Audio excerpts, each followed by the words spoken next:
everybody's bottom is different. Some people get off at, Beverly Hills or downtown on Skid Row, and I kind of was somewhere in the middle, I guess. But my daughter was 1 year old. My firstborn, Amanda, was 1 year old, and she wanted to hold me. But the problem was I was in the hospital with all these IVs and tubes going into me. They're trying to keep me alive, and I couldn't hold my daughter because of the tubes. I went, you know, like a blackjack dealer. That's it. I'm deal me out.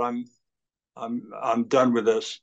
And thank God it's been since the '70s since I've had a drink or anything like that. And I'm very lucky to still be around. That was actually the first kind of wake up. It should have been enough to wake me up. And it did get me to my first meeting.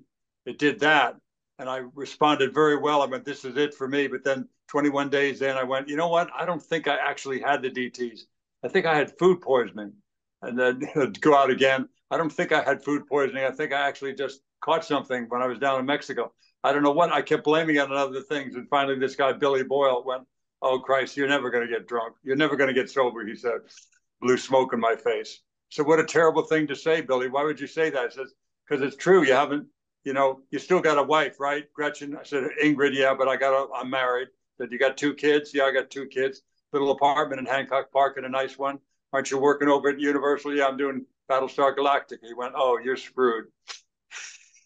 What do you mean I'm screwed? He says, you're never going to get sober because you haven't lost anything. Come back to me when you lose everything. Or better still, you're going to quit smoking. And he put out a cigarette nearly in my face. He said, you're going to quit drinking. You're going to quit drinking. I'm going to come over there and kick your ass.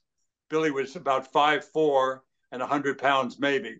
Little thin mustache guy. I said, okay, Billy, you're going to come and you're going to kick my ass. Okay, whatever you say. But then it happened. I wound up at LAX and they're opening the door, the big gate on that bar there at LAX back in 1978. And I went and ordered a Bloody Mary because I'm working on The In-Laws with Peter Falk and Alan Arkin, 2 of my heroes. And I just couldn't take the good news. The bad news would drive me to drink, but so would the good news. So I ordered a drink, a Bloody Mary, I put it up to my mouth, and then it hit me. I remembered Billy Boyle. I went, okay, hold this drink for a second, pal, to the bartender. There's no cell phones back then. I call up, who's this? Billy, it's Ed Begley. You told me to call you before I drank. So I'm about to drink, so I'm calling you, okay? I said, okay. Where you headed? Sounds like at the airport. Yeah, I'm going to Cuernavaca. Oh, okay. I hear it's beautiful down there this time of year. Yeah, and then I'm like, is he not hearing what I'm saying? I expected an argument, Okay, Billy, I'm about to hold on a second. Bartender, did I just order Bloody Mary? Yeah, you did. You're going to come drink it? Yeah, I am. Okay, I'm going to drink. I'm in first class because of Screen Actors Guild rules. So I'm going to drink on the way there too. Like I said, buddy, call me when you get there. I said, I'm going to drink. He said, you're not. I am. You're not. Why am I not going to drink? I finally said, yelling at him. He said, because you called me. And it hit me like a ton of bricks. It was true. He said, if you wanted to drink, you would have drank before you called me. If you wanted to drink, you would have gone to that first meeting I met you up there at Rodeo Drive.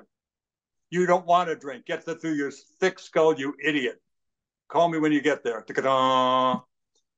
And I had the good fortune of that kind of a person in my life in my early sobriety, and it's worked to this day.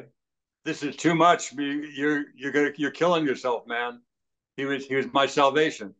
He and Judy Belushi dragged me out of the bar at the El Presidente Hotel in Durango, Mexico, working on Goin South. It was like, Ed, this is you've gone too far. You've got to rein it back. You got to get outside, see some of the town here, and you got to sober up, man. You're headed for trouble. I'll never forget how funny he was in so many sketches on Saturday Night Live and so many movies. Brilliant, brilliant comic and a dear friend.